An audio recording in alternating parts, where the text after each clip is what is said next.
आज के लेक्चर में हम लोग ग्रेफाइट को पढ़ने जा रहे हैं। ग्रेफाइट एक नेचुरली अकरिंग कार्बन का स्टेबल फॉर्म होता है।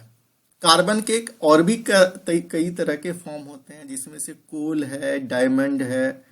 तो ग्रेफाइट भी एक कार्बन का स्टेबल फॉर्म होता है।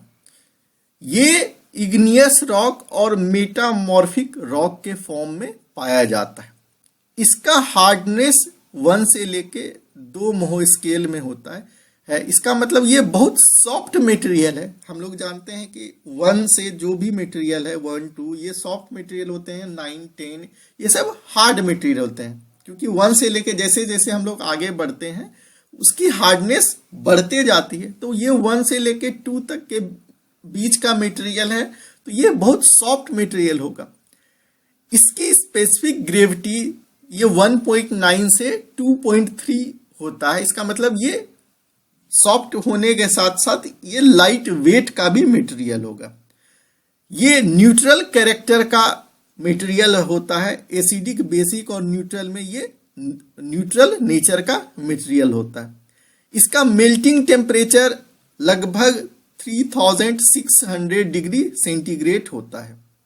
ग्रेफाइट में कुछ एक्स्ट्रा ऑर्डिनरी प्रॉपर्टीज पाए जाते हैं, जैसे कि ये एक्सट्रीमली सॉफ्ट है, साथ ही साथ बहुत लो स्पेसिफिक ग्रेविटी है, ये थर्मल और इलेक्ट्रिकल कंडक्टर भी है। हमारे सिरामिक में बहुत कम ऐसे मटेरियल होते हैं जो कि ये सारी प्रॉपर्टीज पाए जाता है। तो ये थर्मल और इलेक्ट्रिकल कंडक्टर होता है। तो जहां जहां हमको थर्मल कंडक्टिविटी इंक्रीज करने की जरूरत पड़ेगी, जहां जहां इलेक्ट्रिकल कंडक्टिविटी इंक्रीज करने की पड़ेगी इन सिरामिक मटेरियल्स में, वहां वहां हम लोग इस ग्रेफाइट का एडिशन कर सकते हैं। बहुत जगह हम लोग देखेंगे प्रोडक्ट डेवलपमेंट में हमको थर्मल कंडक्टिविटी इंक्रीज करना पड़ता है, तब हम लोग ग्रेफाइट को उसके अंदर इनकॉर्पोरेट करेंगे। ग्रेफाइट का जो फॉर्मेशन होता है ये अर्थ के क्रस्ट और अपर मेंटल पर होता है। जब कार्बन हीट और प्रेशर में आता है तब ये ग्रेफाइट फॉर्म करता है, वो भी अर्थ के क्रस्ट और अपर मेंटल एरिया में। और हम लोग देखते हैं कि ग्रेफाइट जो है वो कार्बन कार्बन एटम से लिंक रहता है और एक हेक्सागोनल नेटवर्क फॉर्म करता है। और वो हेक्सागोनल नेटवर्क जो है एक सीट को फॉर्म करता है, थिक सीट को फॉर्म करता है। और एक सीट और दूसरे सीट जो है वो एक दूसरे से बहुत पुअरली कनेक्टेड होते हैं। जैसा हम लोग माउंट मोर्लियोनाइट ग्रुप में देखे कि एक सीट दूसरे सीट से वंडरवाल फोर्स से जुड़े रहते हैं और वो भी बहुत पुअरली कनेक्टेड फोर्स होता है। इसी तरीके से ये भी सीट जो है एक सीट दूसरे सीट से बहुत पुअरली कनेक्टेड होते हैं। ये पुअरली कनेक्टेड होने के कारण ही ये एक सीट दूसरे सीट पर स्लाइड करता है। जब हम एक थोड़ा सा ही फोर्स लगाते हैं, एक बहुत small amount of force apply करते हैं इस पर, तो एक सीट दूसरे सीट के ऊपर स्लाइड करने लगता है। इसी वजह से ग्रेफाइट का हार्डनेस बहुत कम होता है, जो कि हम लोग 1 से 2 मोह स्केल में देखे। साथ ही साथ ये स्लिपरी नेचर भी शो करता है, क्योंकि वो एक दूसरे के ऊपर स्लाइड करने लगेगा। क्लियर है? ग्रेफाइट 2 तरह के जनरली पाए जाते हैं, न्यूट्रल ग्रेफाइट और सिंथेटिक ग्रेफाइट। जो नेचर में ग्रेफाइट फॉर्म होता है या जो माइंस से हमें ग्रेफाइट मिलता है, नेचुरल माइन से ग्रेफाइट मिलता है,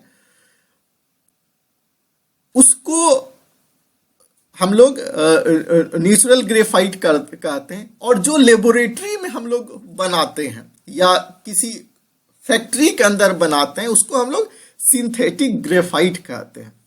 सिंथेटिक ग्रेफाइट को बनाने के लिए हम लोग पेट्रोलियम कोक और कोल तार पीच लेते हैं, मिक्स करते हैं और उसको हीट करते हैं अराउंड 2500 से 3000 डिग्री सेंटीग्रेड पर, तो हमें सिंथेटिक ग्रेफाइट मिलता है। ग्रेफाइट के एप्लीकेशंस की हम लोग बात करें तो इसका मेजर यूज रिफ्रैक्ट्री के प्रोडक्शंस के लिए करता है। रिफ्रैक्ट्री को हम लोग फर्नेस के अंदर यूज करते हैं, आपको पता ही होगा। साथ ही साथ इसका यूज क्रूसिबल्स के लिए भी करते हैं। क्रूसिबल्स क्या होता है? क्रूसिबल्स एक कंटेनर होता है जिसके के अंदर पाउडर या किसी मेटल्स को मेल्ट करते हैं। मान लो कि हमारे लेबोरेटरी में एक फर्नेस है और हमें लेबोरेटरी स्तर पर ग्लास को बनाना है, तो ऐसा नहीं होगा कि ग्लास का जो बैच है वो डायरेक्ट हम लोग फर्नेस में रख दें। यदि डायरेक्ट रख देंगे तो वो मेल्ट हो जाएगा और पूरे फर्नेस के अंदर स्प्रेड आउट हो जाएगा। तो इससे बचने के लिए और उस फर्नेस को, लेबोरेटरी के फर्नेस को मल्टीपल टाइम यूज करने के लिए हम लोग एक कंटेनर का यूज करते हैं। उस कंटेनर में ग्लास के बैच को डालते हैं, तब उसके बाद उसमें हम लोग फर्नेस को डालते हैं ताकि वो स्प्रेड आउट होने से बचे और मेल्ट भी हो जाए। तो वैसे कंटेनर को हम लोग क्रूसिबल कहते हैं।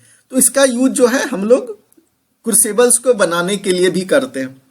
साथ ही साथ इसका यूज फाउंड्री के लिए करते हैं, जहां मेटल्स का मेल्ट किया जाता है। इलेक्ट्रोड्स के लिए करते हैं। इलेक्ट्रोड्स जो होता है, आप लोग स्टील प्लांट में देखिएगा कि टेम्परेचर को जनरेट करने के लिए इलेक्ट्रोड्स का इस्तेमाल किया जाता है।